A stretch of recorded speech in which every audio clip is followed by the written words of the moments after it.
Welcome, welcome, welcome, beautiful Paris Saint-Germain family. Well, I played like insane game, 50 degrees and everything. But we're here to talk about one thing. Our Paris Saint-Germain.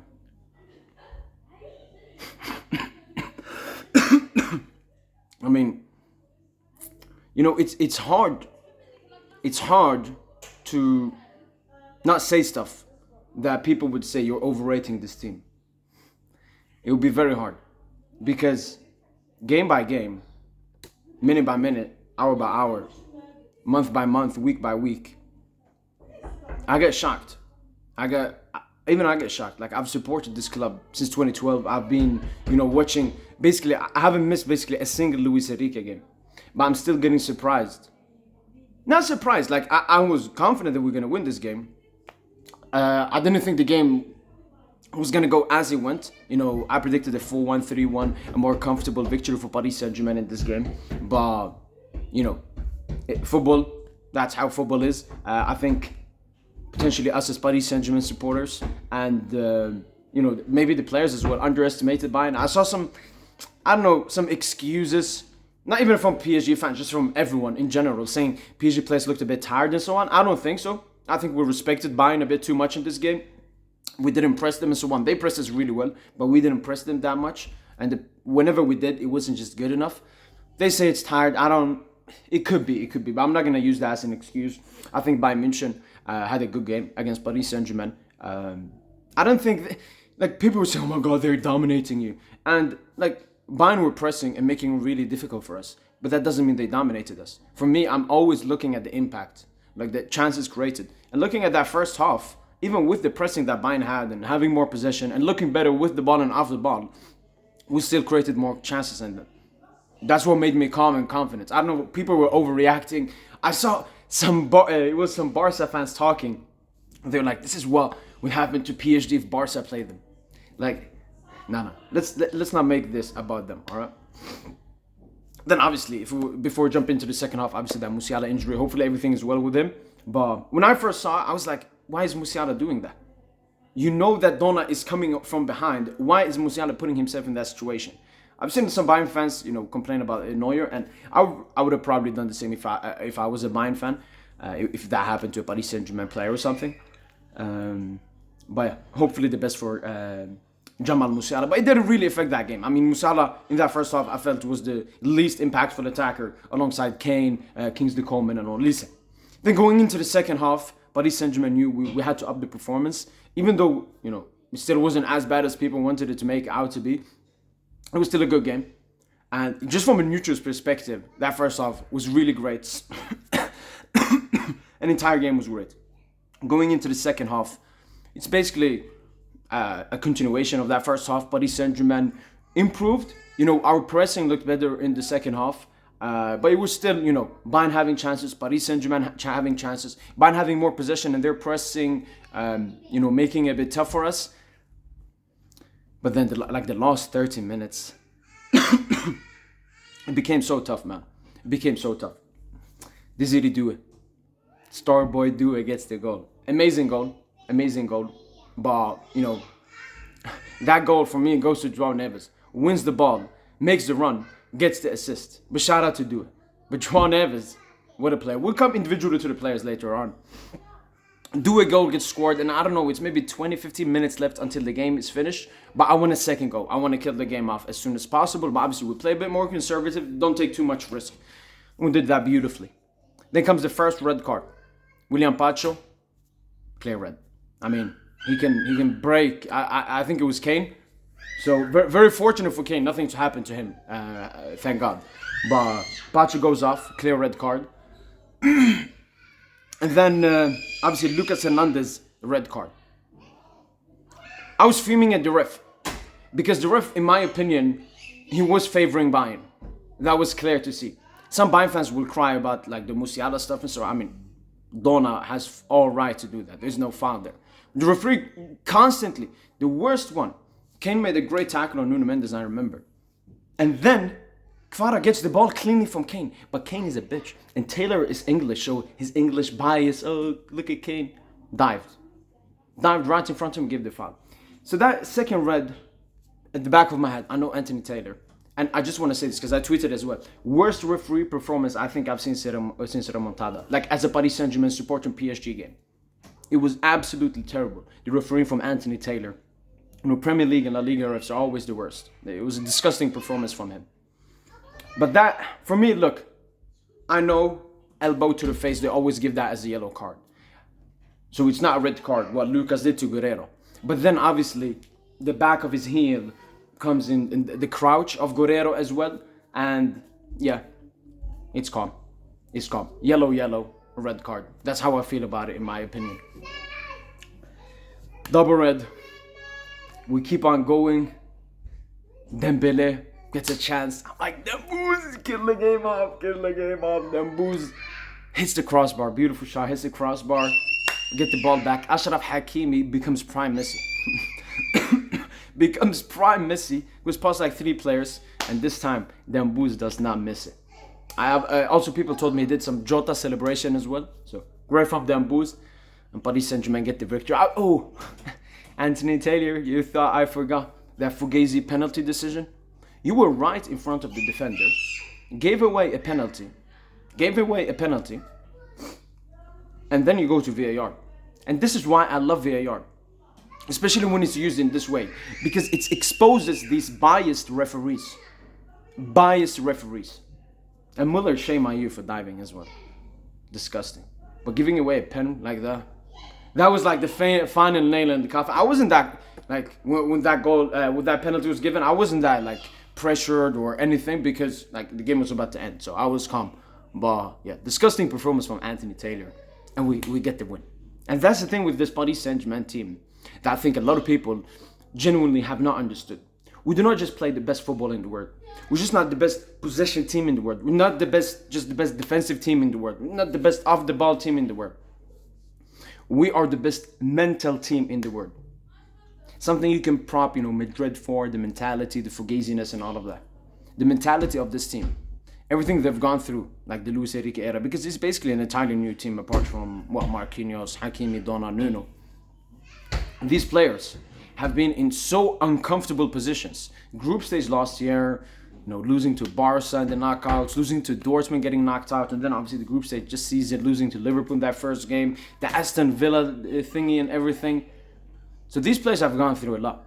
So when Bayern puts pressure on us, presses us high, wins the ball back high up, tries to create opportunities and everything, me as a Paris Saint-Germain supporter, I'm calm. Why? Because I know my players can handle this.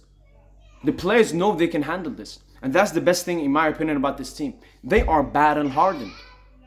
And that's why we're not saying we're like one UCL, we're extremely happy and grateful. But we're set to create a dynasty. One is not enough. This team is worth at least 3, 4, 5 UCLs. And I'm not kidding. Before the Club World Cup started, before we won the UCL, I wanted to win this tournament. And we are about to win this tournament. A lot of people wanted to play the narrative that this PSG team isn't that good and all, and Fugazi UCL and all of that, but the haters of Paris Saint-Germain are becoming less and less day by day. Okay, not haters. Maybe people still dislike PSG and so on, but liars. The dishonest people about PSG. There will still be people say after this game, Bayern dominated PSG, Madrid will cook them. Those disgusting narratives. Because if anyone watched this game, it was a tough game. There were moments where Bayern was the better team, moments when PSG was the better team. But if we look at overall quality, performances, opportunities, Paris Saint-Germain was the best team today. I mean, that was clear. But not that by that much. Like 2-0, even 2-0. We got a goal at the end, but I feel this was like a 2-1 to PSG. Like it was a really tight game, but PSG edged it. What a better team. And now we come to the players. I will first talk about the Bayern players. Quickly. Manuel Neuer. What a weird performance from Manuel Neuer this game. I mean, it was so entertaining to watch. One of the most memorable goalkeeping performances I've seen in recent time. First of all, the saves. The saves. The Barcola 1v1 save. I'm still shocked about that. we discuss often Barcola's lack of finishing and that he should improve on it. But that was an absolute miraculous save by Manuel Neuer. Barcola could be doing better, should be doing better. Maybe go near post, maybe wait on Neuer. But I mean, that's an insane save. That's an insane save. That's an insane save. And then the Kvara chance. Neuer saves it. He rebounds right in front of Kvara. Neuer gets it again. And then we obviously have the close calls. There was once, I think Barcola was on him. Neuer put the ball and Kvara nearly got it. And then there was that close one. Kvara got into him. And again, Neuer makes the important tackle on Kvara. Like, Neuer, when he makes a mistake, what he's so good at is recovering from the mistake. Makes a huge tackle. Then makes it hard for Dembele. He's holding on to his shirt. And Dembele misses that chance, man. So Neuer, I mean, I said before he's washed and so on. I still think over a consistent 60-game season, you can find better goalkeepers than Neuer. But one thing with Manuel Neuer, just like, a player like even Lionel Messi at this age, when a big game comes, huge big game player. Huge performance from Neuer. I think he made one insane save as well in like the first half or something. I don't remember on who he was, but incredible performance from him. Going to the Bayern defense, I mean, there's a reason I've been wanting us to sign Dayot Upamecano for like 2 years now. Why are we not signing Upamecano? He has 1 year left on his contract. He wants high wages from Bayern because they've been paying all of their players crazy amount of money. And we're not going in for him after this performance. The only bad thing Upamecano did this game was when Kvara cooked him. But I mean, Kvara cooks everybody. He made Timber look like actual Timber. But what a performance from Upamecano. I mean, we genuinely need the centre-back. I haven't seen a defender make it so tough for Kvara like Upamecano did for him today. I haven't seen that. I haven't seen that at Napoli Kvara. I haven't seen that at Georgia Kvara. I haven't seen Kvara at PSG. I haven't seen that. Upamecano had an incredible performance, in my opinion. I think he was Bayern's best player. Potentially, I mean, I think our best player was João Neves in this game, like overall 90 minutes. I don't know who was better between them, but he was definitely, in my opinion, Bayern's best player. Huge performance from Upamecano. Because, Bayern were pressing so high up, and they needed their centre-backs to follow Kvara constantly. Huge performance, man. Huge performance from Upamecano. Next to him, Ta was basically like a true version of Upamecano, trying to do the same as him, just nowhere as impactful. Good game. Never, got caught out. That's one thing I was looking at Ta. Maybe he can get caught out. He doesn't have the most pace and so on, but good game from Ta. A decent game. Let's not overhype it. Limer, obviously right back in the first half. Then when Bowie came in, he went to the left back. When Stanisic went out, he went to the left back. I think that's what he offers to you, Limer. He just gives you those 7 out of 10, 6.5 to 7 out of 10 performances every single game. Always gives his heart out. Versatile, can run the entire game. Basically like a warm-up version of Valverde. Because he's also a midfielder playing, as a fullback, as Valverde's play sometimes. Then we go for Bowie. Bowie, really interesting game. Came on and, was impactful for this Bayern team. Had a lot of physicality, a lot of athleticism, which this Bayern team lacks. I mean, their only athletic players, I would say, in my opinion, are Davies and Upamecano. Davies obviously doesn't play. And I would say Coleman, but Coleman is past it. I don't think he's that athletic anymore. I mean, Marquinhos caught up to Coleman. Then we'll go to the midfield. Pavlovic, between decent and a good game. Did notice him sometimes here and there, good passing when pressure is on him. And then I want to talk about Kimmich, because this is an opinion I've had with Kimmich for a long time. I think he's maybe like a top 9 midfielder in the world at the moment, because he's so good at set pieces. But like as a midfielder, he's not impactful. I'm not seeing even world class. I can't even call him world class like when I watch Bayern. Kimmich does not stand out. I don't think Kimmich stood out today. Nor has he ever stood out in recent big games for Bayern as a midfielder. He just doesn't.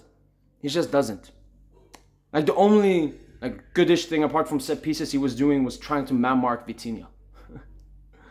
But good game from Kimmich, I guess. Just not, at the level that Bayern fans talk about him and casuals talk about him. Obviously, Musiala was the midfielder. I felt he had a decent-ish game. Nothing special. Olise, we'll leave Olise to last. Left winger, Coleman. Phew. The trickery, the cross he put. When he did that skill move on Neves and put it in for Harry Kane, and Kane missed it, that was a huge miss. I said, we are lucky that Kane missed that chance. Kane has to bury that. And I think that's a huge problem with Kane. In the big moments, in the big matches for Bayern, he's improved on his big game goal scoring, but it's still way off. When you look at his wage, when you look at his track record, when you look at how he's stab padding in the Bundesliga consistently, I can remember, yes, he scored at the San Siro versus Inter, but in that first game, Bayern had momentum. He would have changed the entire two legs if he scored that easy chance, and then here he misses a big chance. So yeah, but going back to Coleman, good game. He always steps up versus Paris Saint-Germain. It's crazy how he always does it. Fair play to Coleman, Kingsley Coman. It was funny when Marquinhos catched up to him. That was really funny. Because I was like, Coleman could cook Marquinhos here. And then Kane said, good game, but you're the striker of the team, and I'm seeing you in midfield trying to put long balls to Gnabry on the other side when nobody's in the box. Kane, we have to become serious. We have to become serious. This is not Augsburg. You have to score the goals. Because who else is going to score the goals for Bayern? Coleman has never been a consistent goal scorer. He's always been, one of those great wingers with great playmaking, great dribbling, but doesn't have that finishing product. Or at least he's still far away from that player that can perform in the big games, like a Robin or something. Kane, you have to do it. Especially because Musiala doesn't do it either.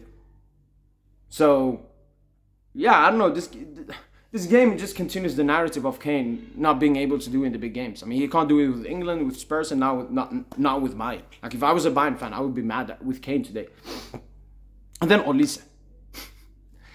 Olise, I think he's a good player. Great player. I really enjoy him. I think he has great ability. But I've never seen a player get so much hype when he is so unimpactful in most big games he's played. I watched him both games versus Inter. He was decent. Because, Bayern fans always keep pushing this Olise Yamal thing and everything. Show his stats and everything.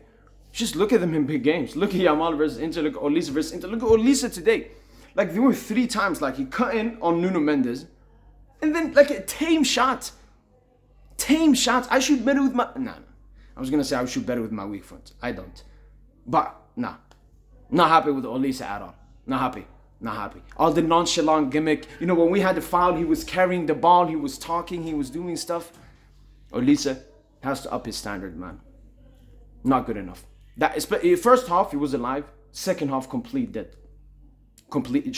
Take off the braids, man. Because you're not him. And now we come to the best and biggest club in the world, Paris Saint-Germain. You see this badge? Gianluigi Donnarumma. Great performance. Great performance. Never felt, he did anything bad. Kept a clean sheet. Donna started all the games. We've kept 4 clean sheets so far at the Club World Cup. So Donna doing his job as he did in the UCL this season. 2 centre-backs, Pacho.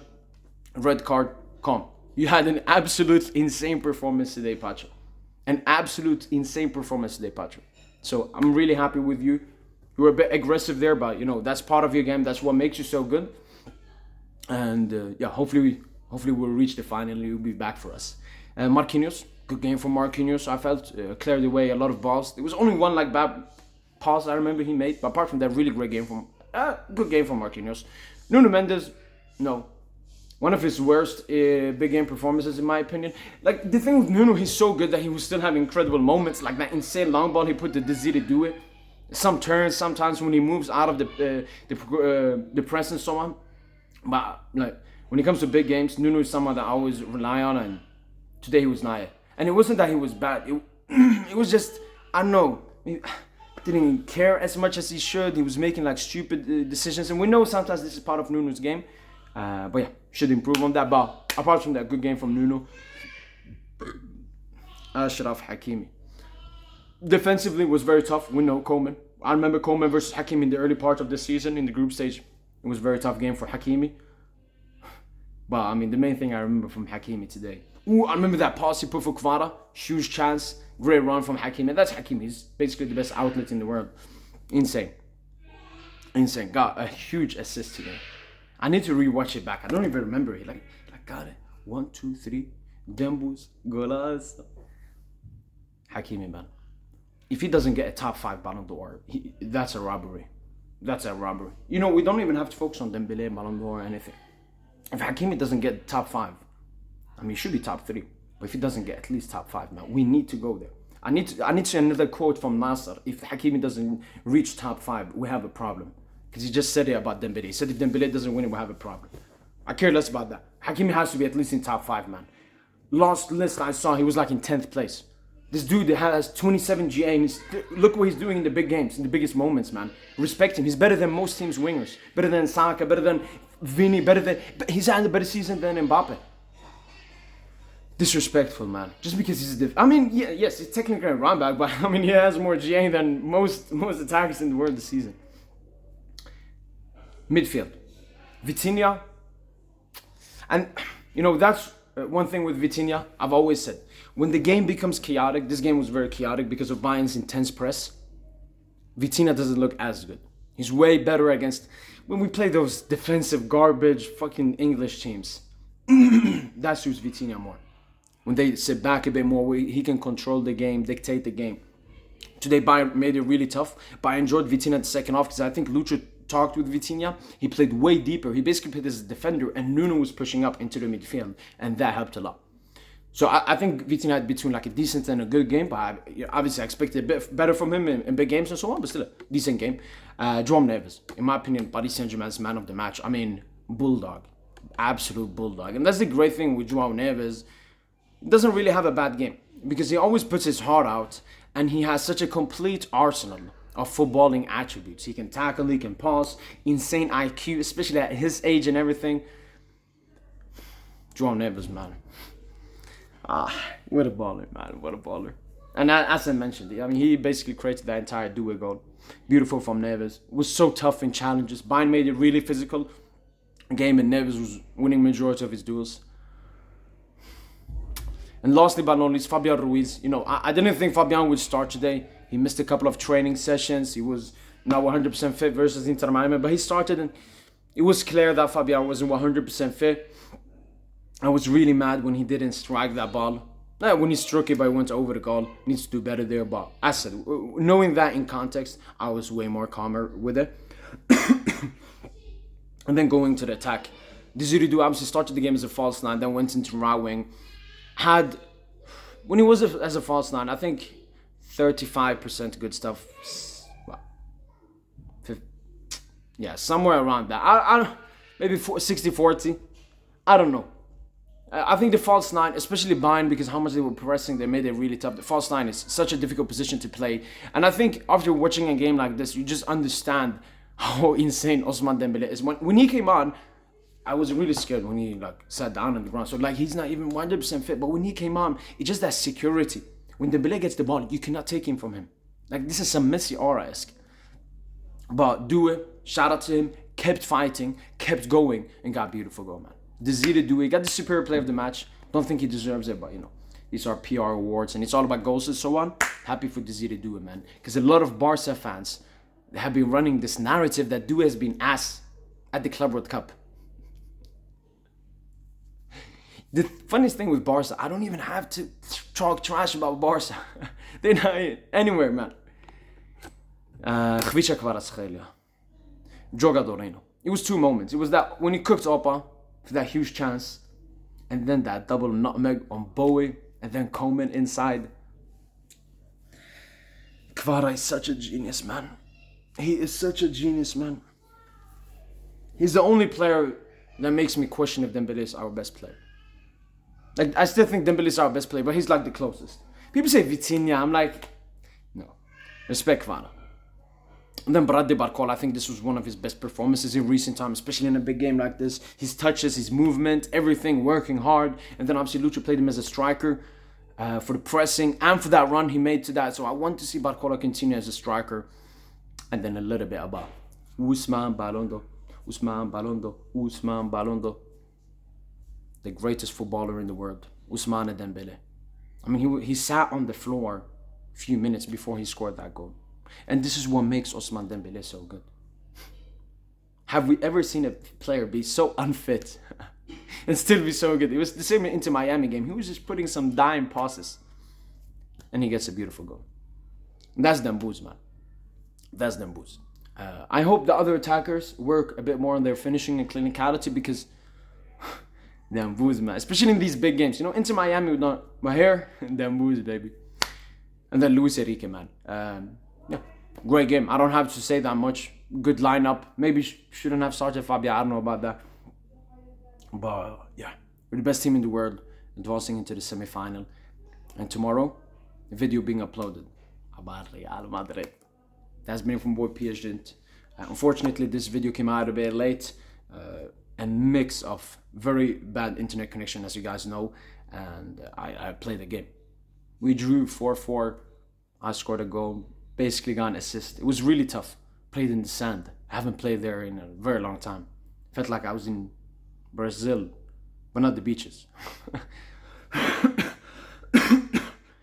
But yeah, that's been it from boy PSG. Long review here. Hopefully you guys have enjoyed this video. And as usual, allez Paris. Give me Madrid.